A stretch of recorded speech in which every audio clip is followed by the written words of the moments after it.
Hello and welcome, I'm SimUK, and it is my goal to provide to you the most honest, fact-based critical reviews on YouTube. If you find this review helpful, then please hit that like button, subscribe, and help to support the channel by donating via the links below. Thank you so much, and enjoy the review. Hello and welcome, I'm SimUK, and this is my detailed review for the DC Designs F-15 add-on for Microsoft Flight Simulator. If you want to know precisely what you get for your money, both good and bad, then make sure that you not only watch this video today, but also subscribe and hit that bell notification so that you don't miss any of our upcoming reviews in the future. This is the world-renowned and most recognised fighter jet ever produced. The F-15 can reach Mach 2.5, accelerate in a vertical climb to 60,000 feet, and carry more air-to-air missiles than any other US fighter. And, if needs be, it can also fly on just one wing.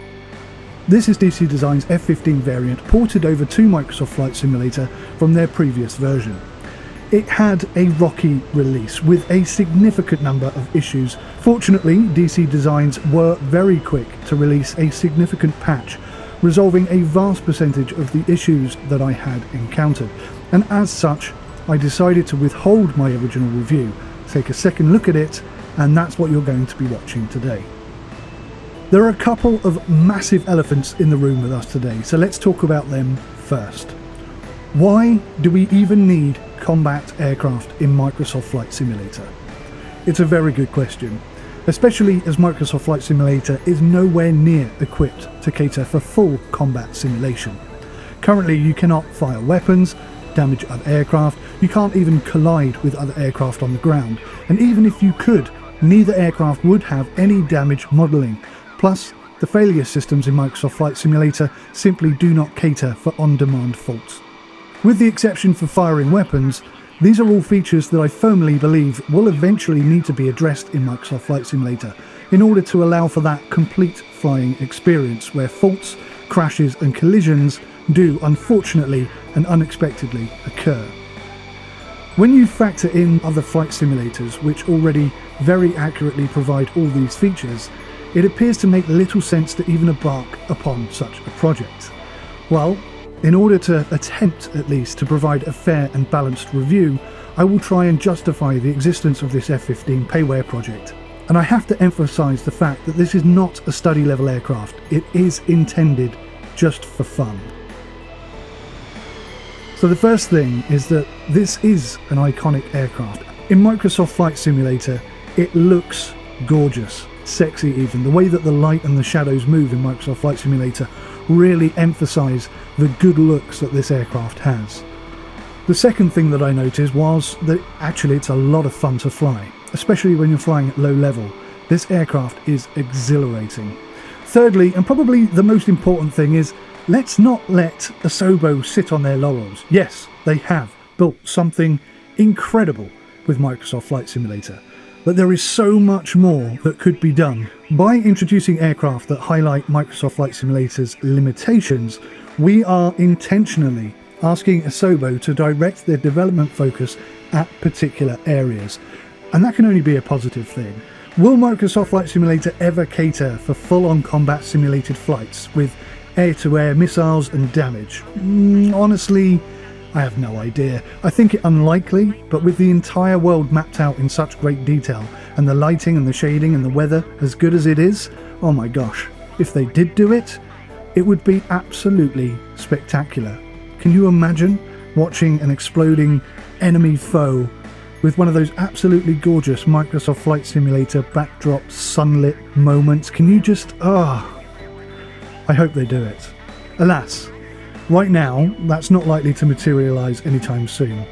So what we can expect from this product right now is a gorgeous looking aircraft and some realistic and enjoyable flight models. The next elephant is bespoke to you. Is a fun-only aircraft that might eventually evolve considerably over time, worth £26.99 to you at this time. Really interested to know your feelings on that particular element. Personally, in its initial release date, at that price, I would not have recommended it at all. My original review was absolutely scathing. I was not impressed at all. But since the patch updates have arrived, things definitely are more convincing. The question is though, have they missed a trick here? I personally think that it might be the case that considerably more people would have been happy to pay £10 or £15 for this product in order to get that fun factor kick and not worry about the lack of detail, and hope that in the future more advanced capabilities may materialise in a year or two. For such a small investment, I really could see huge numbers of new pilots jumping at the opportunity to fly an F-15 in Microsoft Flight Simulator. It could have sold like hotcakes, but at this price, I'm not so sure. If they had have dropped the price to about £10 or £15, then there would have been an opportunity for similar aircraft like MiG-25s, MiG-29s, the F-14, the F-16, all at the same detail and the same price level. Ultimately, despite being such an iconic aircraft, would they perhaps have sold more than twice the number of sales if they'd have dropped the price by half? Perhaps that's being inconsiderate of the time and effort required to port something from FSX into Microsoft Flight Simulator. I am very interested in your thoughts on this. Do you feel that it's a fair price or not? Obviously, we're going to have to talk about the details in a minute, but I wanted to put this question out there first so that you can start thinking about it whilst I'm telling you what the aircraft does and does not deliver. If not, would you be more inclined to buy this product if the price was 50% lower? Please do let me know what you think about that. Okay, so with that out of the way, let's discuss exactly what you get for your money. This F-15 from DC Designs is a port from their existing P3D and FSX model. Now, there were some serious issues at launch, some serious LOD failures which allowed you to see straight through the engine among lots of other issues. And there were reflection issues on the canopy and just an overall lack of quality throughout. There were some really bad low-res display elements in the cockpit. Thankfully, the update has fixed that, and DC Designs, in credit to them, in justification to them, have been very quick to get on top of this and fixed a vast majority of the issues that I was concerned about. Now, the FPS in the cockpit initially was so bad that even in unpopulated areas, it was damn near unusable. Thankfully, that has now been resolved, and whilst I wouldn't say it was perfect, it's a heck of a lot better. It's certainly usable now. The cockpit opening and closing animations are really nice, and where you could previously fly about with it open, the cockpit now closes automatically and remains closed whilst you're flying. There is an internal-external delay of the animation, so if you pull the lever to open the canopy and then go to the external camera, you will see it opening a second time. That's not a big thing, just something to notice. The cockpit overall has a very limited clickable interface, but again, this is for fun and it's not study level. There is a significant flicker on the canopy. Now, originally it was really terrible, to the point where it would vanish and reappear, and the reflections inside and out, they were like someone had chucked a bucket of white paint over the screen. They were a complete whitewash. It was awful. The update patch has improved all these issues, but I feel like it still needs some work. In the blurb about the product, it does mention scratched canopy glass effects, but these are not visible to me at all. In fact, so bad are the glass effects of the canopy when you're in the cockpit, it looks like there is no cockpit glass at all. And as far as I'm concerned, the working rearview mirrors are not working at all well. There are occasionally glimpses of clouds, but other than that, I don't think they're working very well at all, and that's after the update as well. Now, the MFDs have visual layouts, but sadly they are completely inoperable. The cockpit lighting is pretty good. You've got slime lights for night operations. The custom HUD that they've built is nice to see, and it works pretty well, but at times it was a little bit hazy and very difficult to see. Perhaps that's actually more authentic of the real aircraft, I don't know, but it was quite difficult for me to tell what speed I was doing, what altitude I was at. It was just a little bit too far away, the text was a little bit too small, and it was just a little bit fuzzy and blurry, and depending on the light that was in front of you, at times it was completely illegible. So I've tried to show you the external modelling of the F-15 in this review as much as possible, because for me, I've got to say, they've accurately captured the F-15 really well. It looks so authentic. Like I say, there are some areas of the external model that suffer with low resolution textures. Now, there are some pre-existing external animations like G-Vapor, which in my opinion looks very poor in a modern simulator like Microsoft Flight Simulator. It lacks both realistic animation and texture quality. It's pretty awful, and I really think it's something they're going to have to address because it looks so bad. Microsoft Flight Simulator themselves are about to launch their contrails update. It'll be interesting to see how that looks, because right now we've got none at all, no wingtip trails or anything like that. So hopefully that will improve things a lot. Now, there are some issues that I had with the flight sim that I haven't been able to resolve. Now, I'm not saying that they don't work, I'm saying that I couldn't get them to work. The arrestor hook. It's not called an arrestor hook. I believe it's called an emergency lever or something like that. I forget exactly what it's called now. But when I bound that to a button on my controller, nothing seemed to happen, so I couldn't get the arrestor hook to come down. As it is, I'm landing on an aircraft carrier that's a free mod, and as such, it's not really an aircraft carrier, so landing on it is incredibly difficult. There's no arrestor hook on it at all, so even if I could get the arrestor hook to work, it wouldn't actually stop the aircraft. The afterburners looked pretty average initially, but since the update they are far more pleasing to the eye. I'm not entirely sure I think they're perfect, but they're definitely a lot better than they were originally. The external animations include canopy, crew ladders, tail hook apparently, and control surfaces, which do appear to all work fine. I didn't really have any issues with that. You can see the massive air brake, the spine loaded air brake seems to work perfectly well. Now, regarding ordnance, which is weapons and bomb loadout, there's a bespoke loadout screen for weaponry. In the original release it looked like it worked, but I couldn't see any weapons attached to the aircraft.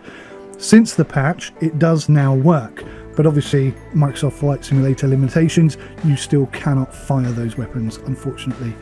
Now, the custom-coded user-controlled ordnance via the simulator's payload manager is actually very good. It works very well, and it does also allow for live mounting of weapons on hardpoints with active weight increase, and that's quite important for the next section, which is about the flight model. So the initial Mach limitations of Microsoft Flight Simulator capped this F-15 at Mach 1, but they've managed to overcome this problem, and now it's capable of reaching Mach 2.5, which is roughly 2,000 miles per hour. Unfortunately, we don't get a sonic boom, but the aircraft itself now feels far more responsive and agile. It's kind of like a surgeon's scalpel, whereas before it felt a little bit like a woodcutter's axe. When this aircraft is fully loaded, that is max weight capacity, maximum takeoff weight, the aircraft unsurprisingly flies very differently. Takeoffs especially become more challenging, and they require a much longer runway. The ceiling drops from 60,000 feet to 40,000 feet, although I have to point out that with a 10% load, I did actually manage to get over 75,000 feet, so that 60,000 feet is not definitive. You can push past it. Now, the F-15 is one of the most stable aircraft ever designed, capable of flying on just a single wing. As such, stalling and spinning this aircraft are damn near impossible to achieve. I tried to do it multiple times without success. There's even a section in the manual which tells you how to get out of a stall or a spin, but I just couldn't get it to spin or stall. I don't know how well it handles in that situation, because I just couldn't get it to stall. It was damn near impossible. I mentioned that landings in this aircraft are very difficult, and one of the things that make it so difficult is the throttle. It's very sensitive. For me, it felt like I had absolutely nothing for the first 50% of the axis, and then suddenly, from the middle onwards, very small movements made a massive difference. So if you just happen to knock the throttle with your hand and it edged forward maybe 1 millimeter, that would have actually a massive effect on your speed and handling. That makes landings very tricky. Now, that might be something to do with Microsoft Flight Simulator, it might be something to do with my controller, but I've got to be honest with you, I used an Xbox controller for quite a lot of the recording on this, and I only spent maybe 3 to 4 hours flying with my real flight rig, but using both of them I had exactly the same problem, so I think it's likely to be related to the aircraft itself. Now, there were some audio improvements included as part of the update, and I've got to say that the audio before was very poor, and now with the update it's still poor overall. It has a few good bits, like when you're in the cockpit and you make a sudden movement or adjustment, you get a really good audible sound, like the engine sort of, not the engine but the chassis sort of shifting, and the loose bits in the aircraft just moving about. That genuinely sounds pretty good, as it does when the engines are spooling up. I also think that sounds pretty decent. Part of the update, actually, every flight I started with the engines just beginning to spool up, but since the patch update, when I load the aircraft in, the engines are ready to go. Now that's quite beneficial because it means I don't have to sit there for 2 minutes waiting for both the engines to spool up, so that's pretty cool. But in contrast, you can't actually start in a cold and dark state. So again, it's not a study level aircraft, it's just for fun. So I guess from that perspective, it's better now that the engines are pre-started for you. When you're flying in the cockpit, in my humble opinion, it's too quiet. There's no sound when the afterburners are fired. The landing gear mechanics make no audible sound at all. Even when you slam the air brake on, there is no audible difference at all. It's not even very loud when you land badly. The balance seems well off. They might be trying to emulate the fact that you're wearing a helmet inside of the cockpit, but even so, you should get some muffled audible sounds of the landing gear coming up at least. I think work needs to be done on the audio in this particular aircraft. So before I surmise this review, I want to cover the cameras, which initially didn't work at all. So broken, in fact, that I couldn't even use the drone camera. It just wouldn't work with this aircraft at all. Well, they've updated it now, and we do have 2 external cameras, but my word, have they been poorly chosen. You've got 2 camera positions from either side of the cockpit, and that's it. It's simply not good enough. Internal cameras are better, but again, I just think camera positioning and just the pre-designed camera options need to be improved. So my original review was scathing, to say the least. Now I just feel like it's priced a little bit too high. $26.99 for me just feels a lot to ask for a fun-only experience with such limited level of detail across the board. Now, DC Designs have been very good in the first week of release. They've improved what was originally released considerably, and it's now at least enjoyable, fully enjoyable. And maybe they'll continue to do that and improve the audio and fix some of the still existing issues in the game. But I just think for £10 or £15, a lot of people would have snapped this up and probably would have allowed them to make more money overall, which is, at the end of the day, they're a business, that's what they're there to do. I can at least recommend the aircraft now that the patch is here, and I mean, it's a lot of fun and it is stunning to look at. But it's up to you to decide if the price is fair. Now, like I say, it is good to see that DC Designs was so quick to patch many of the issues that were present at launch. The installation procedure is completely automated. It's fully automated, and for the majority of you out there, that will work absolutely fine. But if, like me, you have your Microsoft Store installation default location on a dedicated second drive, then that installation process won't work for you.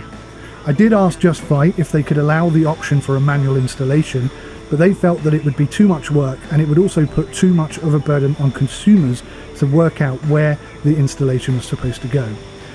So, in order for me to install it, I had to copy and paste, or rather cut and paste it from the default location to the correct location for my system.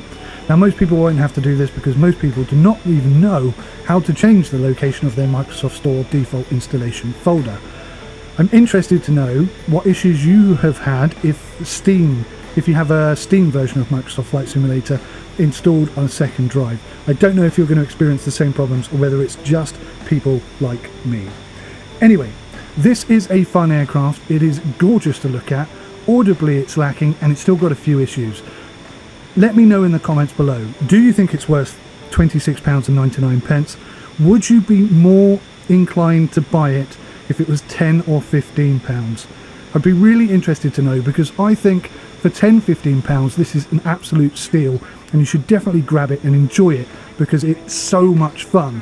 But at £26.99 I just feel like it's lacking that attention to detail that needs to be consistent throughout all Microsoft Flight Simulator add-ons. That's it from me. I hope this review has been helpful to you. Please hit the like button, subscribe, and let me know your thoughts on this one. Cheers. Bye for now.